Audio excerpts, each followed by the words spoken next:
কাজে নতুন রেসিপি নিয়ে চলে এসেছি আমি আরেকবার রাজের হালদার নতুন রেসিপি সিম ভাজা ভগবানের মহাপ্রসাদ রেসিপি সিম থেকে ভালো করে ছাড়িয়ে নেবে দেখে নেবে পোকা আছে কিনা যদি পোকা দেখো তাহলে বাদ দিয়ে দেবে তারপর ঠান্ডা জলের মধ্যে ভালো করে ওগরে ধুয়ে নেওয়ার পর জলটা 5 মিনিট রেখে দেবে তারপর জলটাকে ভালো করে ছাড়িয়ে নিয়ে একটা বাটির মধ্যে ঢেলে পরিমাণ মতো নুন দেবে তারপর দেবে হলুদ গুঁড়ো পরিমাণ হলুদ গুঁড়ো তারপর দেবে গুঁড়ো লঙ্কার গুঁড়ো তারপর দেবে জিরের গুঁড়ো তারপর দেবে পরিমাণ মতো চিনি যত পরিমাণে চিনি রাখবে অত পরিমাণে চিনি দেবে, ওর থেকে বেশি চিনি দেবে না।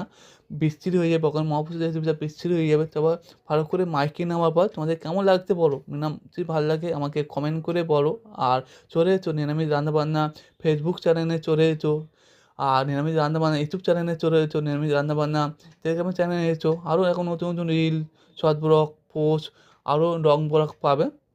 তারপর একটা কড়ার মধ্যে তেল দিয়ে একটা করে সিমটাকে ভালো করে ছেড়ে দেবে। সিমটা একটা না না ভাঙে খুব সুন্দর একটা রেসিপি তোমাদের সামনে নিয়ে আনতে পারছি। আর আমাকে তোমাদের আশীর্বাদ আর ভগবানের আশীর্বাদ যদি না থাকতো আমি এতদূর আসতে পারতাম না। তোমরা আরও আশীর্বাদ করুন আমি যেন এমএস রান্নাবান্না ইউটিউব চ্যানেলে যেন বহুদূর যেতে পারি। তাই তো কত সুন্দর একটা রেসিপি নিয়ে তোমাদেরকে নিয়ে আসতে পেরেছি। সিমটা হয়ে গেছে লাল হয়ে গেছে, সিমটা হয়ে গেছে। এ থেকে আমি আবার ভগবানকে ভোগ লাগাবো। ভগবানকে ভোগ লাগিয়ে আমি এবার প্রসাদটা গ্রহণ করবো। চলো ঠিক আছে? কত সুন্দর হয়ে গেছে। তোমাদেরকে কেমন লাগছে বলো? তোমরা ঘরে বাইরে আমাকে কমেন্ট করে বলো। আবার একটা করে ভগবানের জন্য ভগবানের মহাপ্রসাদ রেসিপিটা চলছে। ভগবানকে ভোগ লাগাতে হবে।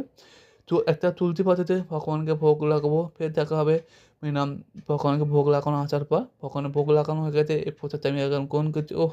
অপূর্ব, অপূর্ব, অপূর্ব, অপূর্ব, অপূর্ব টেস্টি ভগবানের মহাপ্রসাদ মহাভারত রেসিপি অপূর্ব, অপূর্ব টেস্টি চলো ফের দেখা হবে নতুন একটা ভিডিও নিয়ে ব্লগ